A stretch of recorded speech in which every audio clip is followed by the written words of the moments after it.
Hello, this is Temi.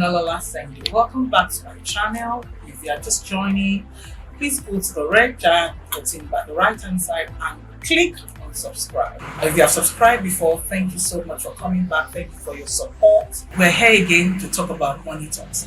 But before we do that, do you like my complexion? Do I look creamy and butterish for you? Then I'm being taken care of by Body and Hair Skin Beauty line, and of course my attire too. It's designed, styled by fashionable by Temi. But we don't talk anymore.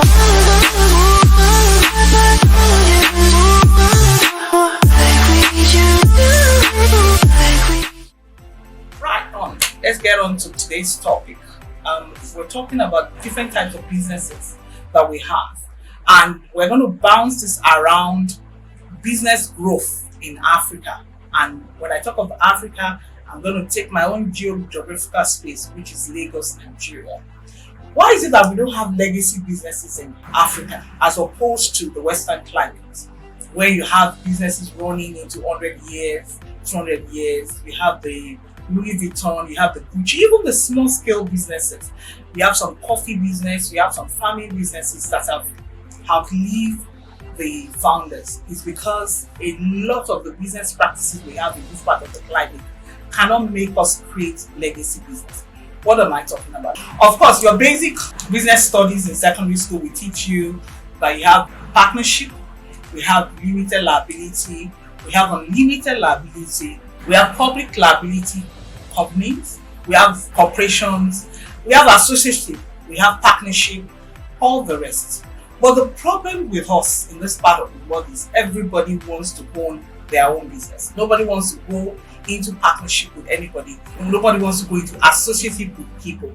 And we found out that that has really created our ability to grow as per businesses. I'm talking about how we can create legacy business. Number one, what is legacy business? Businesses that outlive the founder or the initiator of the business idea. So it could be a business that started by your grandmother.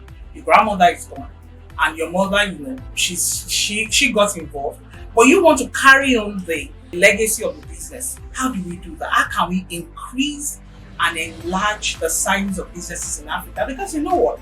I don't believe help is coming from anywhere. Help is not coming from the West. The West have got their own problem, and if anybody is even coming to help you, the person is coming to take advantage of you. So it's important that we look inward as Africans, as Nigerians, to see what we can do. And what's the best thing that we can do is to leverage on each other. We source for resources in each other. I know that this is difficult because you're like, oh, I don't trust you. You're coming to come and take over my business. You're coming to come and take over my ideas. But we need to look beyond that. And that's why I'm saying that the culture of mistrust in us has to move away. Because for us to create giant size like businesses in Africa, we need to kill that culture of mistrust. We need to begin to create platforms together that will help bring synergy. How do we do this? I was talking to a young friend of mine and I said, oh, the industry you are in is so big and it's blowing up. And he said, sis, you know what's happening there? We create synergy. If you have an equipment I don't have, I leverage on that. If you have a client that I don't have and I have an equipment that you need, we'll leverage and we'll form that synergy. These are the things we need to learn in every sector of businesses in Nigeria. In farming, in digital marketing, in law practice, in any kind of practice, in any kind of business, we need to form synergy and we need to break down the wall of mistrust. We don't trust each other as Africans. Why? Is it because of the myth or the ideology that we grew up with? The next door is my enemy. The next man is after me. Business, you can't afford to be emotional.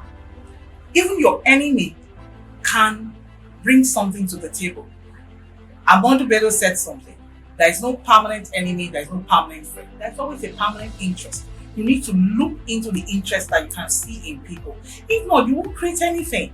As Africans and as Nigerians, we need to begin to look at how we can create that synergy and work together and go beyond just limited liability. Also, take advantage of what you have that I don't have. We don't do that. Everybody just wants to be Lord and King unto themselves. Everybody wants to be CEO, CFO. It can't work. What you have, I may not have it. Some people, they are so blessed with managerial things. They are good administrators. Whereas some people, they know how to close deals. They go there, they close deal. You as a manager, you can leverage on the marketing strides of the next man. And before you know what is happening, you find out that you are creating multinational businesses. With this, I'll be going into details of businesses that you can actually start to look at this year. We have digital businesses, we have real estate, long lease businesses, we have farming opportunity businesses. We have so many businesses that we'll be looking at, and we'll be breaking them down and looking at opportunities by talking about types of businesses that you can actually form synergy with. You don't necessarily have to, the person doesn't necessarily have to be owner of your business or part owner of your business. You can just create synergy and you can come together and find opportunity to take your business to the next level. Thank you for staying tuned with Temi. I hope to see